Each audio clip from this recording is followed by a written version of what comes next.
ইসরায়েলের সাম্প্রতিক বিমান হামলাকে ঘিরে মধ্যপ্রাচ্যে ছড়িয়ে পড়েছে উত্তেজনার আগুন।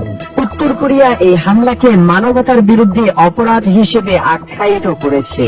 দেশটির রাষ্ট্রীয় বার্তা সংস্থা KCNA জানায়, এই আগ্রাসন শুধু ইরানের সার্বভৌমত্বের চরম লঙ্ঘনই নয়, বরং গোটা অঞ্চলে এক ভয়ঙ্কর যুদ্ধের আশঙ্কা তৈরি করছে।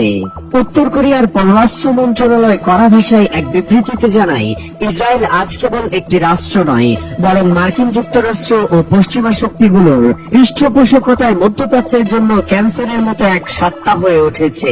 বিশ্ব শান্তি ও নিরাপত্তার জন্য এটি এক ভয়ানক হুমকি। 13 জুন রাতে ইসরায়েল তেহরানের আকাশে ব্যাপক বিমান হামলা চালায়।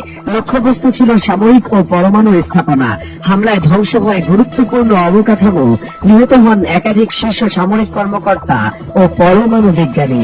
এই ঘটনার পর থেকে দুই দেশের মধ্যে চলছে পাল্টাপাল্টি হামলা টানা 6 দিন ধরে। ইরান পাল্টা জবাব দিতে গিয়ে ছড়েছে প্রায় 400টি ব্যালিস্টিক ক্ষেপণাস্ত্র এবং 1000 ড্রোন।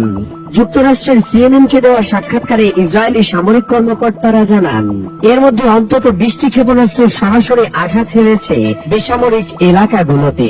এখন পর্যন্ত নিহত হয়েছেন অন্তত 24 জন ইসরায়েলি, যাদের মধ্যে রয়েছে বেসামরিক নাগরিক ও সেনা সদস্য। এদিকে ইরানের ইসলামী বিপ্লবী গার্ড বাহিনী বা IRGC জানিয়েছে, তারা ইসরায়েলের ভেতরে লক্ষ্যবস্তুতে হামলা চালাতে ব্যবহার করেছে নিজেদের তৈরি ভয়ঙ্কর অস্ত্র সেজিল-2। এই কঠিন জ্বালানির ব্যালিস্টিক ক্ষেপণাস্ত্রের পাল্লা প্রায় 2000 কিলোমিটার এবং এটি ট্রু প্রমিস 3 নামের অভিযানের অংশ হিসেবে নিক্ষেপ করা হয়। IRGC এক বিবৃতিতে বলে, সেজিল-2 ক্ষেপণাস্ত্র দিয়ে ট্রু প্রমিস 3 এর দ্বাদশ তরঙ্গের হামলা শুরু হয়েছে। এই হামলা শুধু প্রতিশোধ নয়, বরং বার্তা, আমাদের সার্বভৌমত্বে হস্তক্ষেপ করলে তার মূল্য দিতে হবে। যদিও CNN এখনো ইরানের সেজিল-2 ব্যবহারের দাবির স্বাধীন যাচাই করতে পারেনি, তবে বাস্তবতা বলছে এক ভয়াবহ সংঘাতের মধ্যে ঢুকে পড়েছে গোটা মধ্যপ্রাচ্য।